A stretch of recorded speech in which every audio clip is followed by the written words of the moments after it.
Halo sahabat belajar, siapa di antara sahabat belajar yang suka pergi ke pasar? Biasanya kalau sahabat pergi ke pasar, kalian beli apa saja sih? Biasanya sembako adalah barang yang paling sering dicari di pasar. Eits, ternyata ada yang namanya pasar bebas loh. Wah, pasar kayak apa tuh? Nah, supaya nggak penasaran, yuk mengenali jenis-jenis pasar bebas di dunia. Pasar bebas atau yang biasa dikenal dengan perdagangan bebas merupakan kondisi ketika negara-negara mengurangi tarif atau bahkan menghilangkan tarif barang yang masuk dari atau keluar negeri. Mengerti ya pengertian pasar bebas tersebut? Jadi setiap negara menghilangkan atau mengurangi tarif apabila barang atau jasa masuk dari luar negeri. Lalu apa tujuan pasar bebas tersebut?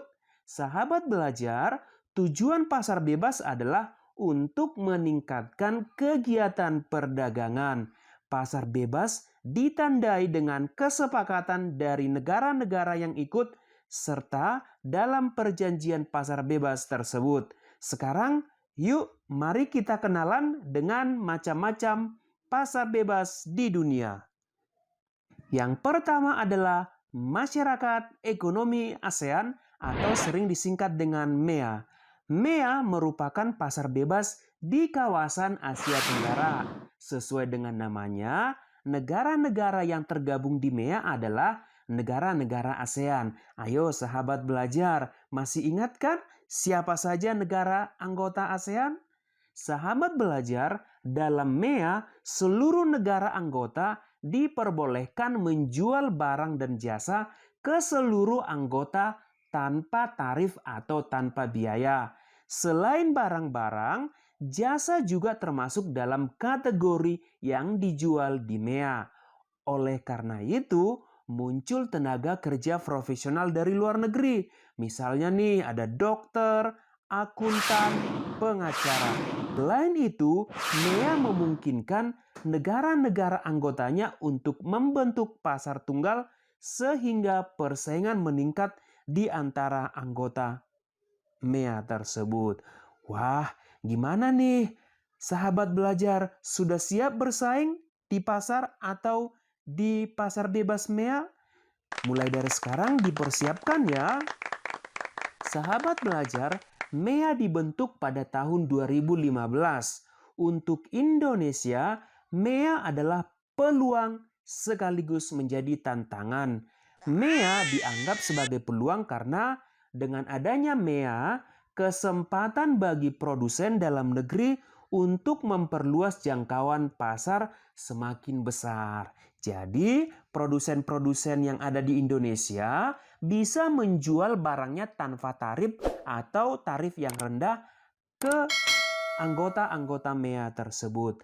Namun, sahabat belajar perlu ketahui, di sisi lain MEA juga merupakan tantangan.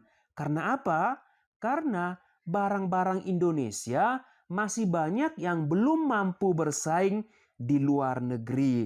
MEA akan berhasil jika pemerintah, produsen, dan konsumen dalam negeri bekerja sama membangun produk-produk dalam negeri, terutama usaha mikro, kecil, dan menengah.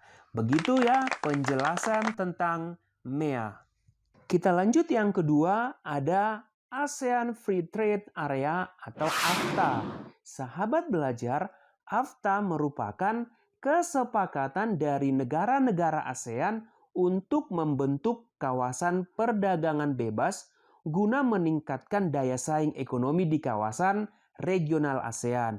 Dengan adanya AFTA, ASEAN berharap dapat menjadi pusat produksi dunia dengan menciptakan pasar regional untuk 500 juta penduduk ASEAN. AFTA dibentuk pada tahun 1992 pada saat konferensi tingkat tinggi ASEAN keempat yang dilaksanakan di Singapura. Lalu, apa sih tujuan AFTA tersebut? Adapun tujuan AFTA yang pertama adalah menjadikan kawasan ASEAN sebagai tempat produksi yang kompetitif sehingga ASEAN memiliki daya saing tinggi di tingkat global atau internasional. Tujuan yang kedua adalah meningkatkan perdagangan antar negara anggota ASEAN.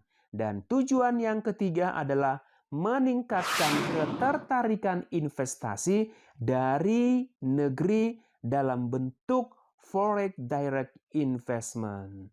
Begitu ya mengenai tujuan AFTA.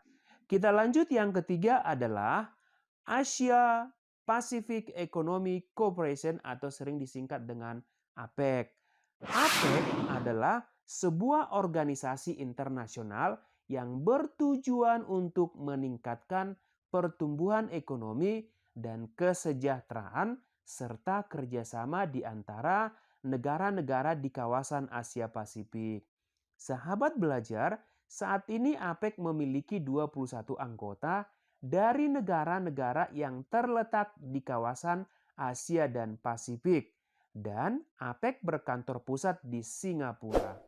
APEC memiliki beberapa manfaat untuk Indonesia. Apa saja itu?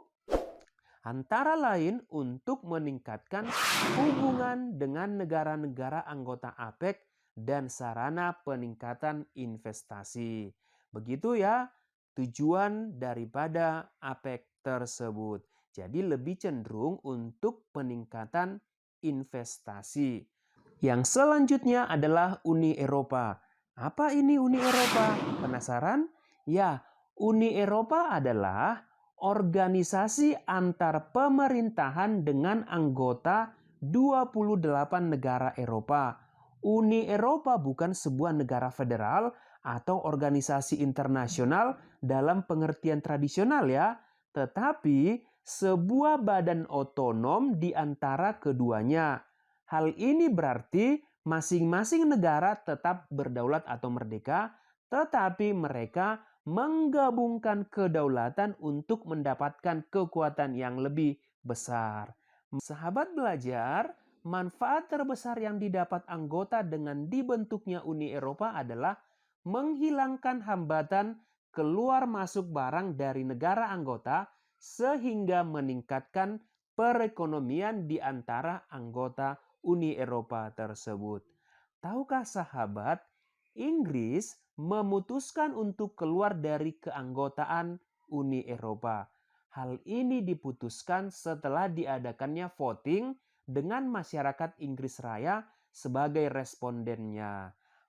Wah, ternyata pasar bebas berbeda dengan pasar tempat kita membeli barang kebutuhan sehari-hari ya. Menarik kan? Untuk lebih memahami mengenai pasar bebas, coba kamu tuliskan bagaimana seharusnya sikap kita dalam menghadapi pasar bebas tersebut. Boleh ditulis di kolom komentar ya. Nah, tadi sudah dijelaskan ada beberapa jenis pasar bebas di dunia. Yang pertama, masih ingat? Ada Masyarakat Ekonomi ASEAN. Kemudian yang kedua ada AFTA atau ASEAN Free Trade Area. Yang ketiga ada APEC, Asia Pacific Economic Cooperation. Dan yang terakhir ada Uni Eropa. Begitu ya penjelasan mengenai pasar bebas. Demikian penjelasan mengenai pasar bebas. Semoga bermanfaat dan terima kasih. Sampai jumpa.